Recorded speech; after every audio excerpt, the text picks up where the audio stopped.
For day 14 of 30 Days Wild, I want to take a look at more meditative practices, which is journaling. Journaling can be a great way to document what you've been seeing in your wildlife garden or in your local area, and to be able to reflect on how things change over the years. So today I'm going to journal and look at some of the interesting sightings that I've had in my own garden. I keep a variety of different journals already. This here is one of my oldest ones. I've kept it for about 14 years already, and the general theme of this journal is events that I experience. So anything that would have ticket stubs, for example. And an example page here is when I moved over to Northern Ireland and went to a specific bird reserve and saw a bunch of new bird species that I hadn't spotted before. Or this page, when last year I went on a fieldwork trip to the Alps and experienced some of the cable cars up there, so kept a little map of that. Some of them are more rigid in what I put into them. So this is an example of one of the first ever bird diaries I kept, and it was actually part of an assignment back when I was in university as an undergraduate. I was over in South Africa and was keeping a document of every sighting that I saw of every bird species that I saw. Now this included what I saw them doing in terms of behaviour, things like the colours that they were in some cases pictures that I drew if there were interesting things like I had managed to spot nests or a male and female individual together. And this was a really great way to build up a sort of picture of what's going on in the environment over time, and to also be able to reflect back on experiences. So for example, seeing the blacksmith lapwings at the waterhole brings me back to that moment of sitting in the hide and watching as the birds were going about their life through the waterhole, as well as when larger mammals were coming up and the birds hid more in the grasses.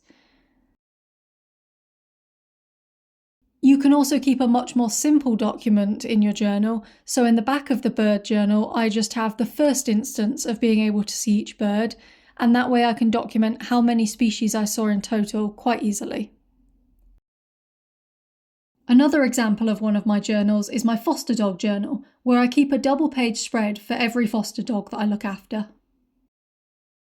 You can also have more functional journals. So I got this journal made out of red panda dung from Longleat, and in it I keep track of my house-related chores, so anything that I pay for to upkeep my house and things that I need to do in the future.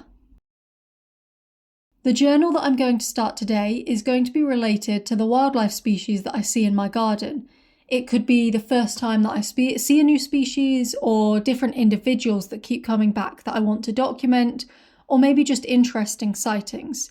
So today I'm giving an example of one of those interesting sightings, which is when I saw a grey heron flying over my garden on the 31st of May, so a couple of weeks ago. It's the first time that I've seen a grey heron around where I live. They don't tend to come into this area. I've seen them down at the shore nearby, but not up here. So it was a really interesting sighting to see it, and to see it particularly flying so low over my garden with that very distinctive shaped body. They've got a sort of S-shaped neck that tucks in on itself and creates sort of a bulge on the crest that is really obvious to see once you've spotted one. They've also got long, slow flapping wings and really long legs as well. So if you see a heron flying, it's really obvious that it's a heron. And it was a really cool sighting to see, and I want to keep a document of it. So for this journal, I figure just a simple black and white one.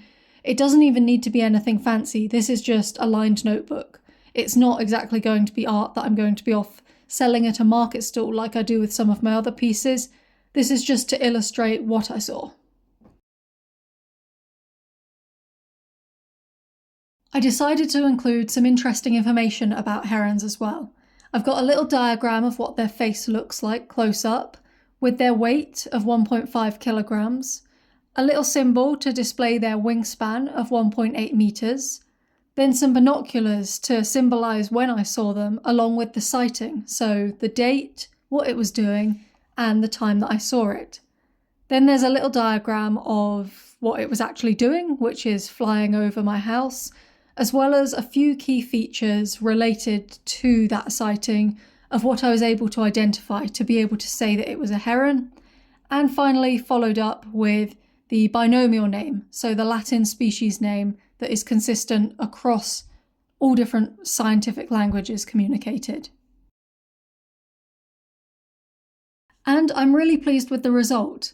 As I said, this isn't supposed to be necessarily an artistic endeavour. This is about taking those few reflective moments to dedicate your time to drawing what you saw and thinking about that sighting. I really love the practice of journaling, to have that physical reminder of the moment that you were in and be able to look back on it over the years.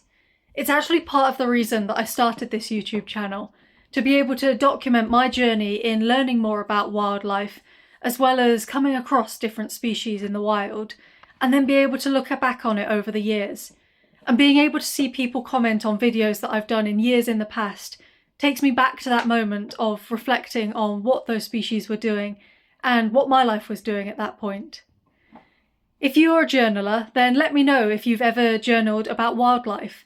And if you have, I'd love to see some of the pictures that you've created of wildlife species, or some of the types of behaviour that you like to document.